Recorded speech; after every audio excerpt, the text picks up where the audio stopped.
Okay, so it is Thursday, November 19th, and this is our last lecture for the course. We're going to keep it fairly brief and review the technique of clustering methods, and then we're going to survey the final exam.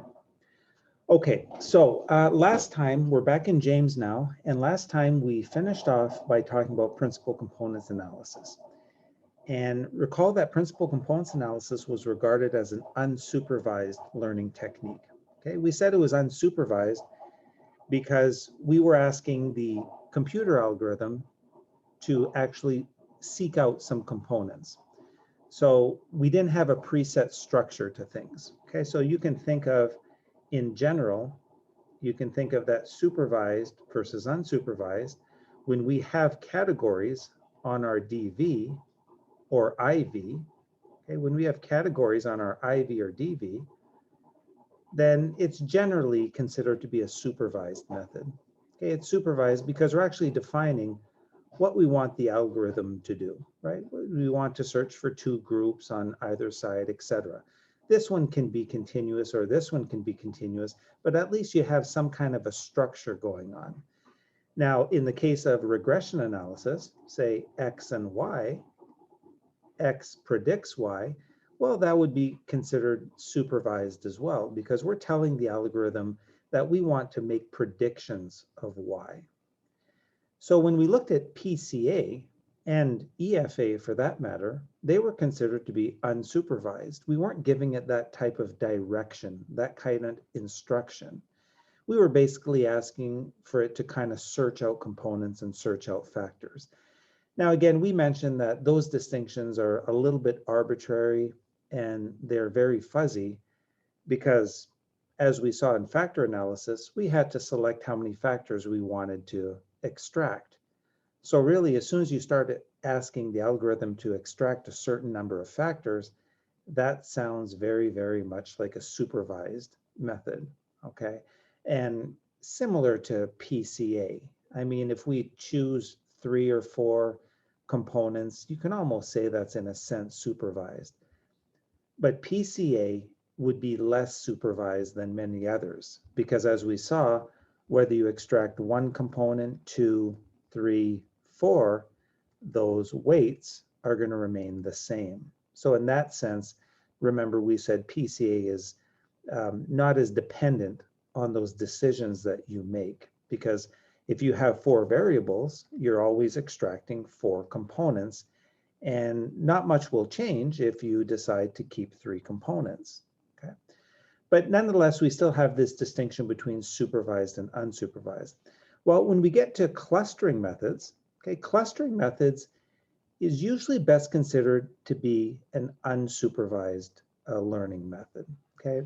It's considered to be unsupervised because we're going to have a set of data and we're going to ask an algorithm to look in that data for potential groups, okay? To find homogeneous subgroups among the observations. So if we were to, think of a simple example here, maybe we have some data here, we have some data here, kind of like one of the simplest examples. Well, if we did a cluster analysis on this and it found one group here and one group here, we might have a 2-cluster solution. After that, we might find that this group are males and this group are females. So if we put a scatter plot right here, and we remember that in scatter plots, sometimes you'll have stuff like this happen, right? You have X over here, you have Y here. And remember, one of the warnings of scatter plots is that you can have a linear relationship, but have subgroups in the data. That would kind of be an example of an informal cluster analysis, right? So in a sense, I mean, we've been doing cluster analyses in daily life without knowing what cluster analysis is, because you could look at this and say, wow, let me identify those people. Maybe those are tall people, and these people are short people. Okay, so maybe you have a variable in your data set like height for which you can make sense out of these groups. Cluster 1, cluster 2. That's basically what cluster analysis seeks to do. Now, cluster analysis does not tell you what those clusters are. In this case, the clusters might correspond to tall versus short, but there's nowhere in the algorithm that this is going to be revealed. Okay, and that's really, really important from the outset, is to realize that cluster analysis cannot truly define the names of your clusters. So all it can do is search for, if we look at this, we say, well, it cannot identify those names. What's the most that cluster analysis can do? Well, all it can do is define, in some sense, similarity between observations, okay? Proximity between observations. Same thing over here. So if I put in another set of data here, I'm not going to make the group so obvious. I'm just going to do something like this. Cluster analysis will try to look at these observations and to see which ones are most similar to one another in terms of a metric. It's going to need some type of a metric to determine similarity, right? To determine likeness. But it's not determining the likeness based on a particular variable. Because if we did it based on a particular variable like height, then it would almost sound like it's a supervised technique, right? Because then we would say, hey, cluster analysis, go inside of the data and pull out people who are short versus tall. That would almost sound like we have an ANOVA structure, because in that case, if we had height already predefined, that would sound like you have short versus tall over here, right? Kind of like an ANOVA factor. And then you had your response variable here. So that's not what cluster analysis is doing. Cluster analysis is just looking for similarity among observations, but it does not know any of this stuff. All it knows is you have a bunch of data. That's why we're calling it unsupervised, right? So we see the distinction. It's unsupervised because you're not guiding it in any way, not in the sense of identifying a variable for which to seek out group membership. So we can see it from one perspective, is that cluster analysis may be useful, maybe, there's a big maybe there, but it may be useful when really we're not quite sure what's going on in the data. And that's important because in this sense, cluster analysis could almost seem like a more primitive method of investigation than doing something like ANOVA or discriminant analysis, because if I push that on this side, I get a discrim, or a MANOVA or a regression. Cluster analysis is kind of like a fishing expedition. So in that sense, we'll say that cluster analysis is very exploratory in nature. Now, again, I want to make a caveat on that. We talk about some techniques as being exploratory, some techniques as not being exploratory. We have to always remember that it's the technique itself is not exploratory or non-exploratory. The technique is just a mathematical thing. It's a mathematical structure that's doing its job. Whether you're using that technique to explore or whether you're not, well, that's dependent on your research question and what you know about the research area. So remember that when we think of things like linear regression can be considered exploratory or confirmatory depending on how we're using it. So even though in the clustering literature, they often talk about it as finding or as being somewhat exploratory in that sense, always realize that there's nothing in the technique that's exploratory. It's how we use it, okay? So if we make this comparison between PCA and cluster analysis, well, PCA looks to find a lower dimensional representation of the observations that explain a good fraction of the variance. And we know that from PCA. That's what PCA does, right? It looks for that lower dimensional representation. So instead of having x1 up to x100, it says, hey, can I express the variance in the variables into fewer components that account for a good fraction of the overall variance? Clustering looks for homogeneous subgroups among the observations. And what we have to look at next, as we've kind of motivated over here, is how do we define the homogeneous? How do we define how we're going to kind of group data together? And again, just to reiterate on this, it cannot be by identifying a variable. It cannot be identifying variable, because as soon as we do that, then it becomes more like an ANOVA structure. In cluster analysis, we just have the data. That's it. We don't know this. Okay. So let's look how we can identify it. Well, identify that structure. We can do something by identifying distances. Okay. So let's look at one technique here called the k-means clustering. And k-means clustering is going to see if observations can belong to one of k clusters.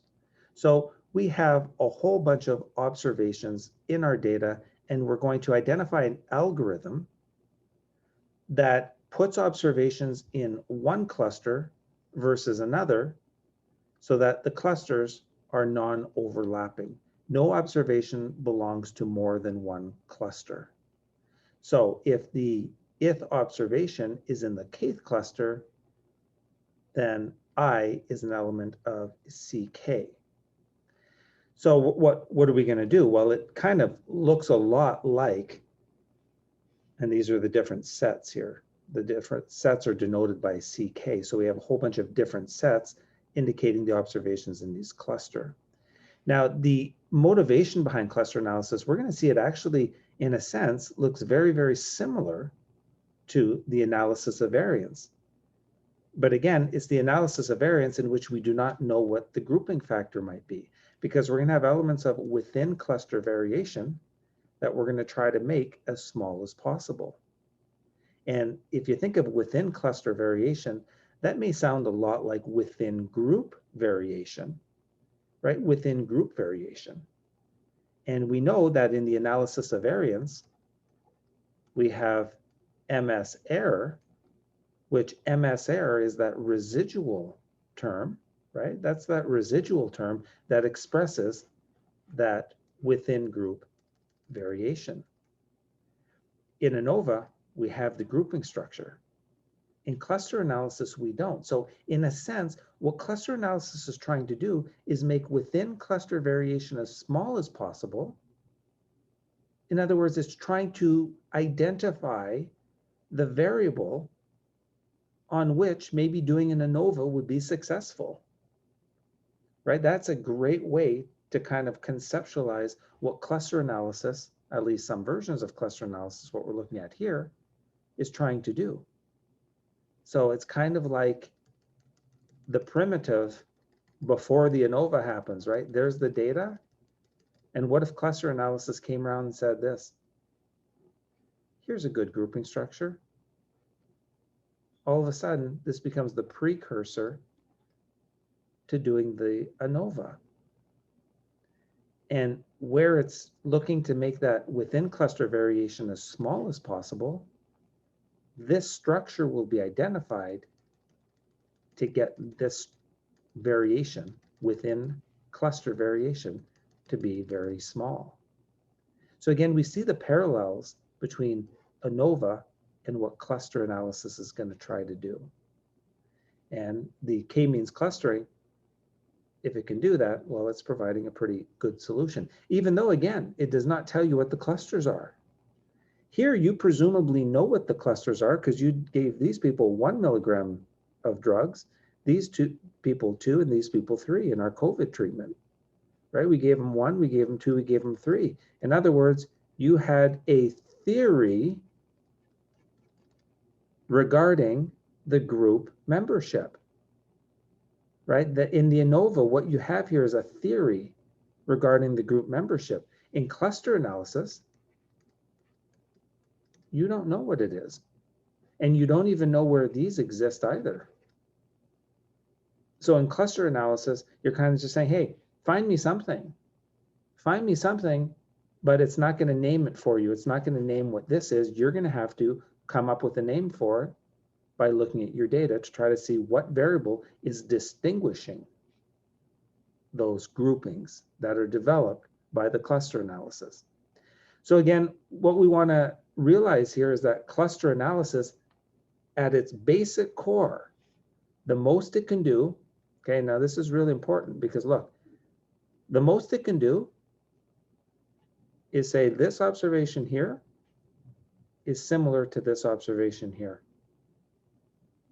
Not so similar to this observation here. At its core, right, that's the most that clustering can do. It cannot do anything more than that. Now, why do we say at its core? Why am I being minimalist about it? I'm being minimalist about it because as we've seen throughout the course, it's really important to understand almost as much as what a technique cannot do versus what it can do. That's almost the most important thing. Is right. Take away everything that a technique cannot do, and you're kind of left with what it can do, right? It's almost like if you want to be happy, eliminate all the reasons for being unhappy, and what's left will just be happiness in that sense, right? So if you look here, all cluster analysis can do is measure a distance. You know, if we just call it for a second DI between those observations and say these are more similar in the sense of a distance. In the sense of a distance, they're more similar than they are to this observation. Why they are more similar? Cluster analysis doesn't know, but hopefully you know, right? Hopefully you as the researcher can theorize as to why these observations might be close together, similar. The distance is very low. Now, your theory as to why they're close together will often come after the cluster analysis is done, if it comes at all. Maybe there's no reason why these two things are similar. I mean, I think it's highly unlikely. Probably, on some level, there's a reason why two observations are similar, but whether you're going to be able to identify that similarity is entirely a different story, because you may not be able to do it. You may look at two observations and say, I don't know why they're similar. You know, maybe the theory as to why they're similar, we'll have to wait 50 years from now, in theory, right? Maybe 50 years from now, we'll go, oh, I know why these observations were similar. They both had the same genotype or something like that, right? Now, let's give the COVID example. So these two people, this is one person and this is another person, okay? These two people were both 20 years old. Okay, they were both 20 years old. They had almost identical symptoms of COVID, almost identical. They were very young and they both perished. They both perished. What are the medical researchers doing right now? They've identified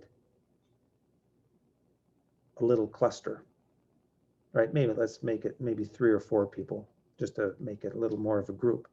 But they've identified a little cluster here. That cluster identification, they are still clueless about.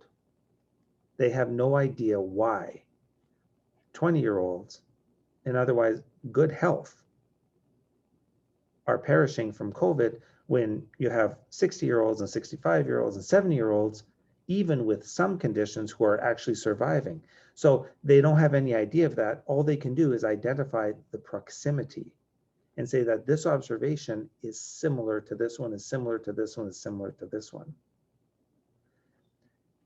Why they're similar, you know, why did they die at 20 years old is elusive. But it may not be elusive 5, 10 years from now when they learn more about the disease. And then all of a sudden they learn more about the disease and then they look back on it and they say, I know why these people died. Now we know they had a very special genotype, or they had a very whatever biologically may have contributed to the illness, or they both lived in a state where there's not very much sun, or what have you, right? They don't know what the covariate is to the group membership. That doesn't mean that the cluster analysis, their mental cluster analysis, they haven't done it on the computer. They've just kind of said, we've got a group here. That group can still exist without them knowing why. That's the point. And the why is not necessarily known today.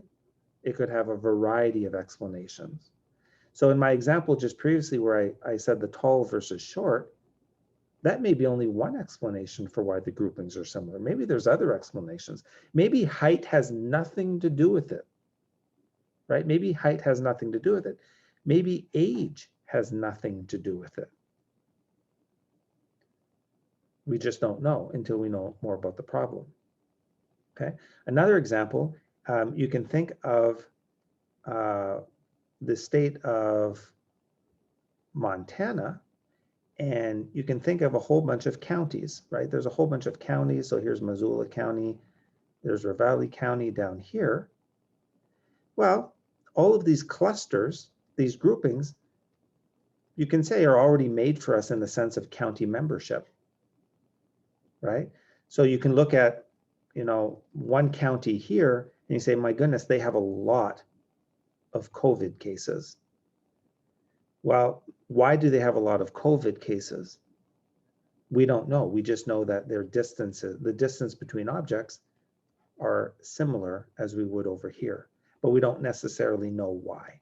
Okay, so the point here is the why is an elusive question that has to be answered on scientific grounds, and cluster analysis does not do any of that. Cluster analysis will not tell you that much information. So if we look here, we have simulated data where we have different potential groups over here. There's another group, there's another group, where if we search out for 4 clusters, this is what we get. If we search out for 3, this is what we get. If we get 2, we get this. What's the correct solution? There is none. This is no more correct than this than this. If you can make sense of these groupings, right? If you can make sense of these groupings, this becomes correct. If you can only make sense of this, this one becomes correct. If you cannot make sense of this, or this, or this, none of them correct, at least until we find out more about the COVID illness by analogy. I'm using the analogy there. This grouping doesn't make sense, but it will 10 years from now when we find out why these groupings formed. Or maybe you look at stuff like this and you say, well, oh, these people are old and these people are young in terms of COVID illness. Then you may be able to identify the clusters immediately in that sense. Okay. So really important from the outset is to realize that cluster analysis does not tell you why groups exist. It doesn't even tell you in a sense that groupings necessarily do exist. Cluster analysis is going to try to find groupings, but whether these actually represent anything real in terms of groupings has to be answered on a scientific basis. So it'd even be incorrect to say that we have a definitive group here and a definitive group here, because cluster analysis is going to do its best to make these groupings. But by making the groupings, it doesn't mean they actually exist in nature. They simply exist in some abstract mathematical sense, in the sense of minimizing within cluster distance. Okay, so that's really important. So, when we've talked about factor analysis, talked about principal components analysis, and what did we say? We said, well, factor analysis isn't quite like digging into the ground and finding that, archaeological dig, right? When you find the archaeological dig, you say, I found something. Now, I found a skeleton, or I found a dinosaur. People don't say, well, depends on how you look at it. You say, no, I actually found something. Look, it's right here. I'll dig it up. I'll dust it off. It's right here. Notice that these techniques are different. right? Factor analysis is different from this idea, and cluster analysis is in that same kind of boat. You may look at this, it doesn't mean you found groups.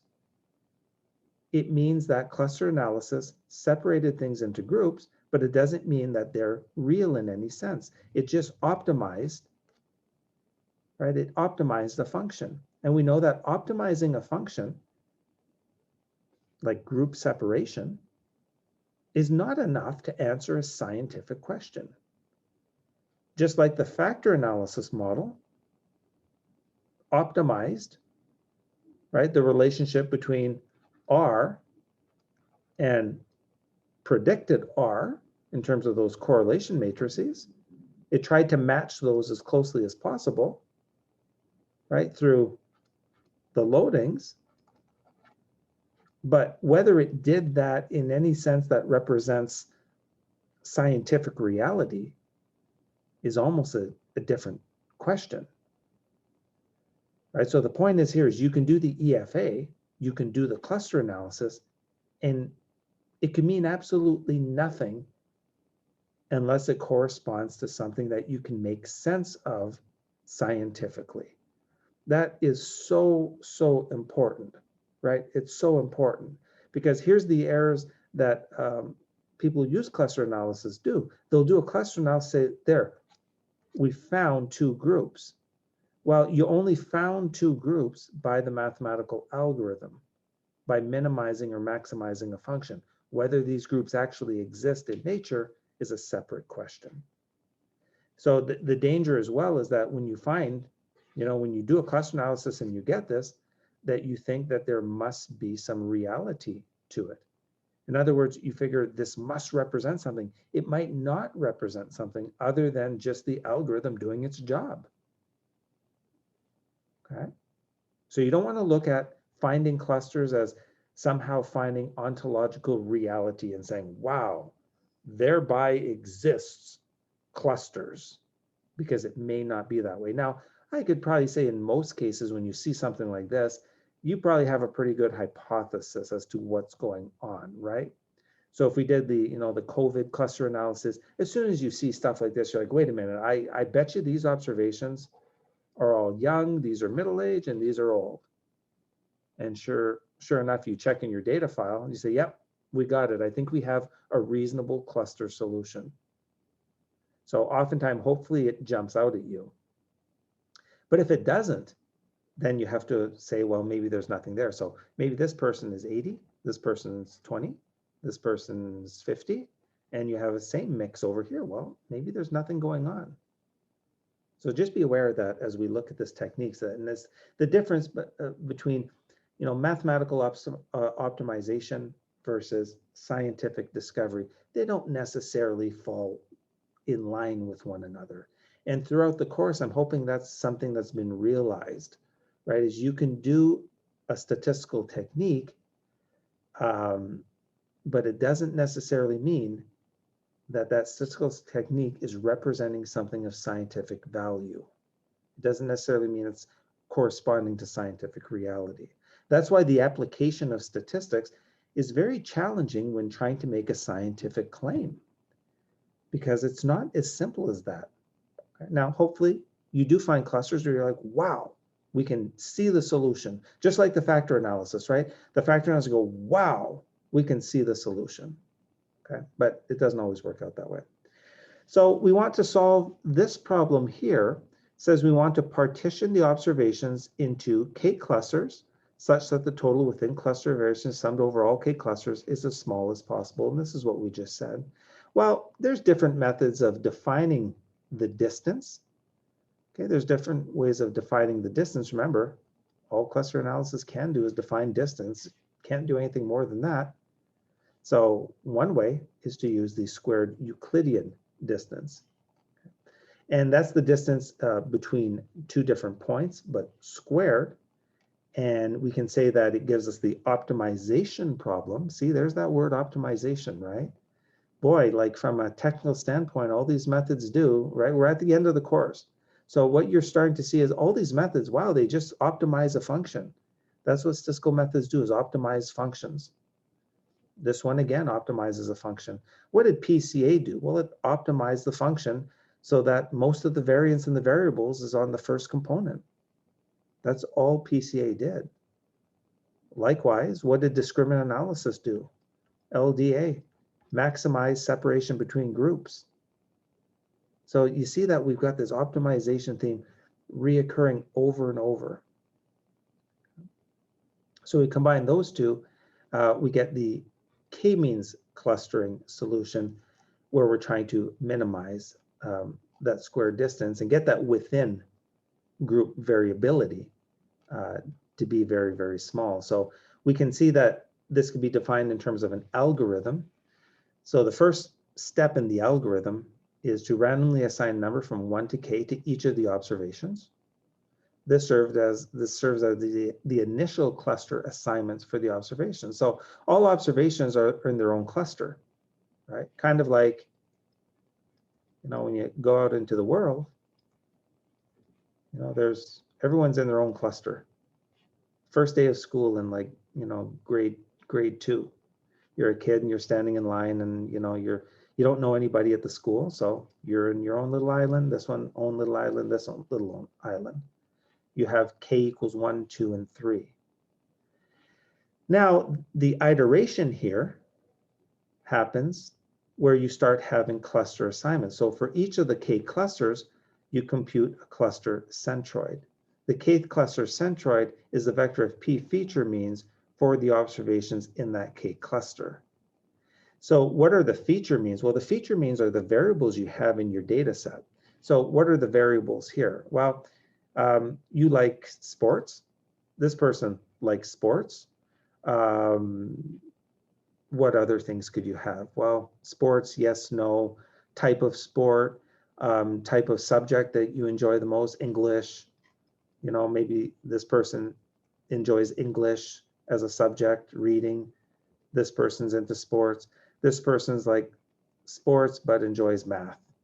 Well, you have a whole bunch of features, variables on these different observations. And then you assign each observation to the cluster whose centroid is closest, where the closeness is defined as Euclidean distance. So what this does is it's going to start joining observations into separate clusters, right? It's going to say, you two, you go together in another cluster, and then it recalculates the mean of that cluster. And this here was produced as a cluster on its own. So it keeps joining those observations, okay? And you can read here an explanation as to why it guarantees to decrease the value of the objective function over here. But it does, and it does so rather well in terms of minimizing that variation. So here we see different iterations of the cluster solution. So you may start off with, you know, something like this, which nothing is going on, and then you start to get group membership here. You know, those distances, the within distances are minimized, so eventually you find something like this.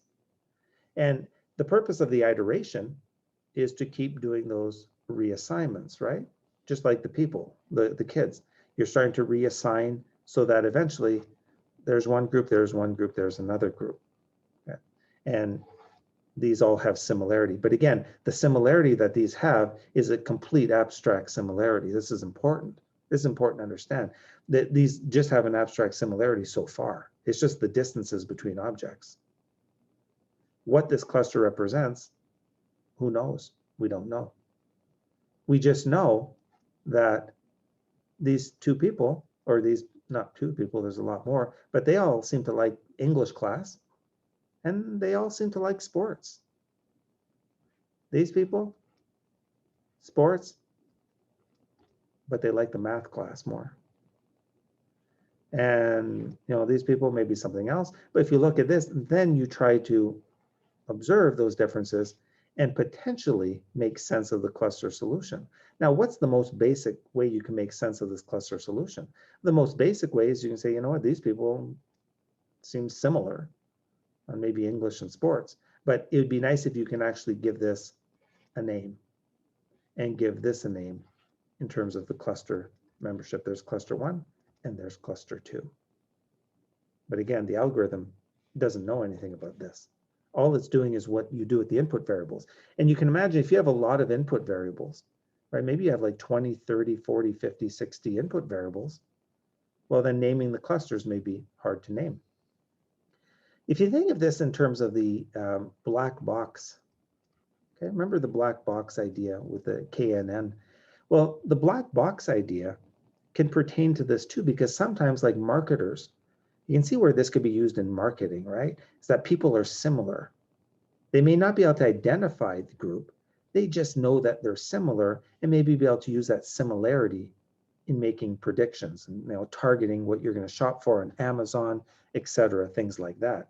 So that kind of cluster membership may not always be of value to even name it. Who cares, right? The marketers may just say, I don't care what the name is.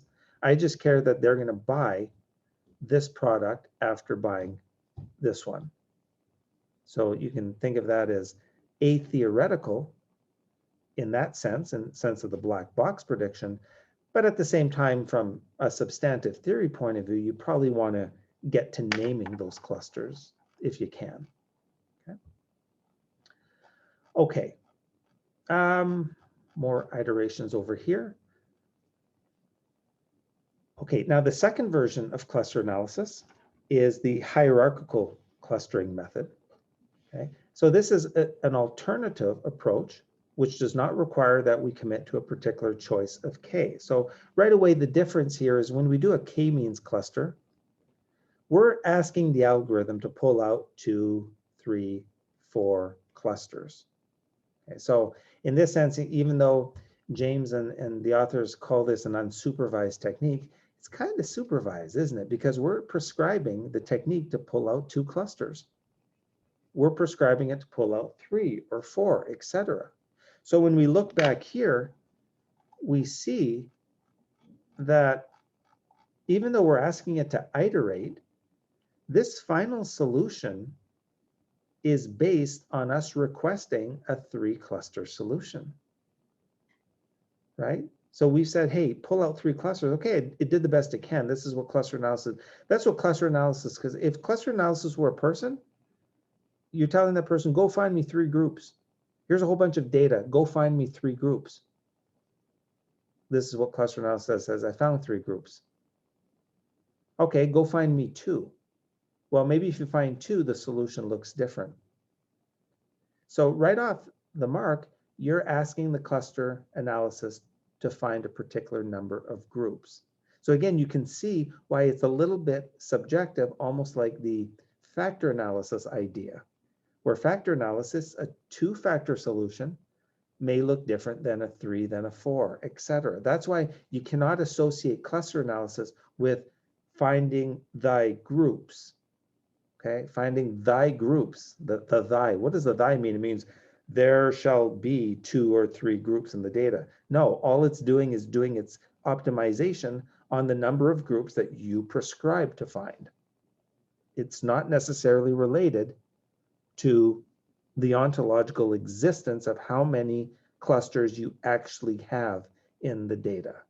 It's just minimizing that within cluster distance variability. Okay. So cluster analysis doesn't require that. So it does not require that you set the number of groups to be searched for. And in hierarchical, we're going to get what's known as a dendrogram, which will allow us to see how objects are fused at each step of the process. So let's look at the dendrogram here.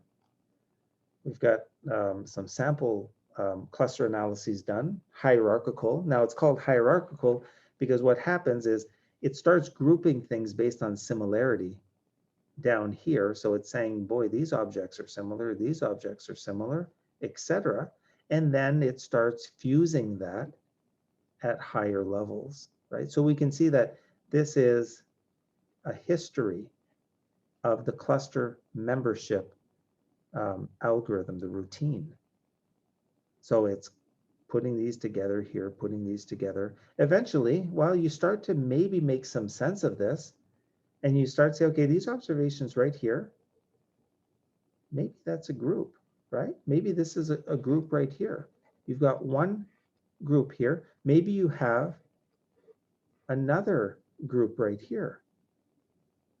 Or maybe you could even go up to here and say you have a group, and here you have a group. Now, what's the problem with that? When you do this, it's still subjective. It's still subjective because maybe the true grouping structure is really here. Maybe this is really where one cluster is, and maybe this is where another cluster is. Maybe that will make the most sense from a substantive point of view. So what hierarchical clustering is giving you is that history of the linkages. It's like linking these objects together. And as you get up here, it may look like up here, you say, okay, I've got 1 and I've got 2 clusters, but that may not necessarily be true, no more than it was true of pulling out a 4K in the k-means, but really only having substantive evidence for 2. Okay. Again, why is that true? Why is this true? This is true because all this is doing is optimizing. That's all it can do. It's just linking the objects together. So what you see here are called stopping rules. Is the true cluster membership determined here, or is it determined here? Or is it even determined over here? We don't know. You have to have a substantive theory and knowledge of what you're doing for you to make an informed decision on that. Otherwise, it's impossible to do. So again, to reiterate, that cluster analysis here has done its job. Say, good for you, cluster analysis, you've done your job, but this whole thing could be entirely meaningless unless you can make some sense out of it scientifically. And furthermore, where you stop the clustering process is unknown as well. There is no decision rule that can tell you that. Now, the cluster analysts who do this for their careers and specialize, they like to come up with different criteria of saying this is the appropriate stopping rule. And they do that on minimization and optimization criteria. But these minimization criteria, if it doesn't accord with the groups that you have some sense of theorizing exist in the data, then it really doesn't make any sense, right? You cannot say, well, this is the stopping rule because of some quantitative criteria, because if this stopping rule does not make any sense for identifying these clusters, then nothing will make sense. The same idea of this whole cluster analysis may not make sense. They may have absolutely no substantive meaning because all it's done is obey a clustering algorithm. Okay. So, just as an example of this too, 2 + 2 is equal to 4. This is simply a mathematical operation. This may have no correspondence to any objects. We don't need any objects to say this is true. We can just say it's true. We don't need apples to say, I see why this is true. This has done its job. It's done a mathematical observation. You don't need apples. You don't need the real objects to defend this. This may have no existence on real objects for any given point that we may consider it. And that was actually one of the big steps in mathematical thinking, where it used to be you needed the apples, right? You need the apples, one apple, another apple, to say, okay, now we understand what 2 + 2 is. But then eventually it's like 2 + 2 = 4 could just be 2 + 2 = 4. That's the same idea with the cluster analysis and the factor analysis and the PCA analysis. The mathematical operation does not justify a scientific discovery, okay? The science is what justifies the scientific discovery. So that's where, we've talked about this merger. There's a merger that has to happen for you to make sense of these things. Well, here's an example. You can look at that example where you have 5 and 7 are joining, and then they join to 8. So when you look at this, and what I encourage people to do with cluster analyses is they're often done with big data sets and stuff like that. But boy, if you have a small data set like this, where you actually have the case numbers like this, where you can see them, my goodness, you can have so much fun with this, because you can actually look at observation 7 and look at observation 5, study it in your data and look at 8 and say, why would this happen, right? why would this happen? Well, we know why it would happen. The cluster algorithm is doing its job, but is there a scientific reason why this would happen? And then it becomes really, really interesting. And then, the danger is that you extrapolate on theory and you just start coming up with reasons. But maybe you look at this and you say, okay, what is it about these objects? And then maybe you find out that, oh, wow, wait a minute. These are all dogs and these are all cats. Wow, we have a membership variable. We understand why these variables may be grouping the way they are, separate from the mathematical procedure that's identifying the groups. Okay, so imagine that you have X1 through to X100 in your data. These are all different characteristics of your observations. There's your observations there. This is what you get from your cluster analysis based on 9 observations. So there's 9 observations. Well, it's producing these groups. I mean, they're not identified groups, they're just linkages. It's producing all these linkages based on these variables. But then imagine if you can say, you know what, I know the unifying variable that joins all of this, and that unifying variable is not in your data set. Okay, it's not in, let me correct that. It's not in the objects. It's not in the variables that you subjected to the cluster analysis. So the 1 to 100, that's what you're putting into the cluster analysis. But maybe you also have this variable here in your data set that is the type of animal, okay, the type of animal versus cat versus dog or something like that. And that's where you identify, say, these are dogs and these are cats. And in that sense, you're kind of making sense of maybe why all of these generated those different groupings. And that may be very meaningful because then you've identified a grouping structure. And that identification of the grouping structure is kind of analogous to that ANOVA idea, right? Where you have a whole bunch of data and then you're saying dog, cat. You see the parallel. It's not exactly the same because we're building the cluster solution based on a lot of information. Here we don't typically, we just have data. We don't have all these variables. But you can see the analogy where all of a sudden you say, oh, I think I've identified a crucial feature that distinguishes the groups. So you think of the clustering idea as almost like your best shot at discriminant analysis without knowing what the groups are. That's another way of looking at it too. So, and if your data is small like this, what I encourage you to do is study your data, right? Remember, when you're doing data analysis, it should take a long time because you should be doing it carefully. You should be looking at it and study it. Don't just do the cluster analysis and say, I found 2 clusters and might correspond. Study those linkages. Maybe there's actually some meaning here. Now, maybe there isn't, but maybe there is in a small data set. Now, when the data set gets large, then it becomes much more difficult to do because there's just too much data. Do we have like stuff like this?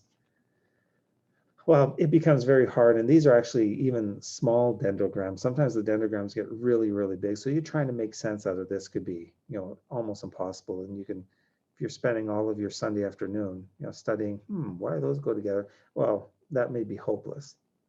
But the point is look at your data carefully. Now, there's different methods here that we're not going to go into, but of how the objects are fused together.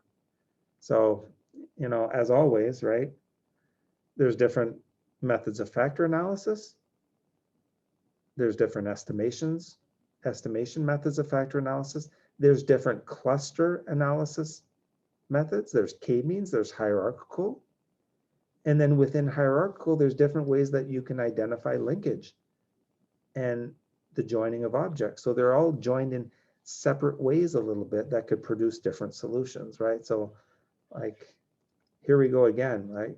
Like, wow, what do we do?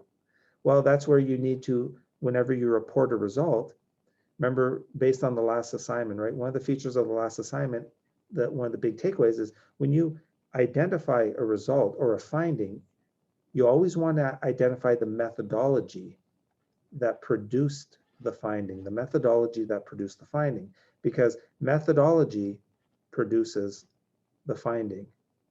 It's not like the archaeological dig. The archaeological dig, technically a methodology is producing the finding. What's the finding? The skeleton, right?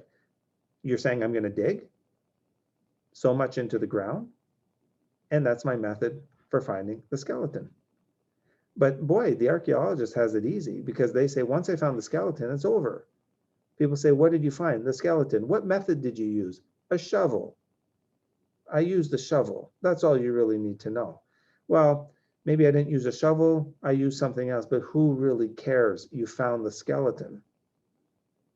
You don't have to really talk about the method that much. Was it a long shovel? Was it a short shovel? Nobody cares. But the thing is when you do this type of stuff, notice that the method that you're using defines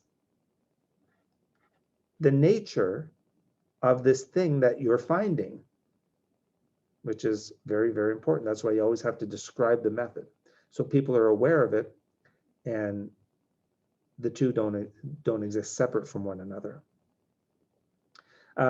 Again, the COVID analogy, if you use a different microscope, maybe you see a different virus. Now, that's not really applicable, because most likely most microscopes will see the same virus. But if you think of it in terms of that idea, imagine if that were the case. We see the COVID virus using this microscope, but we see a different virus using another one, or we see a lesser virus using another microscope.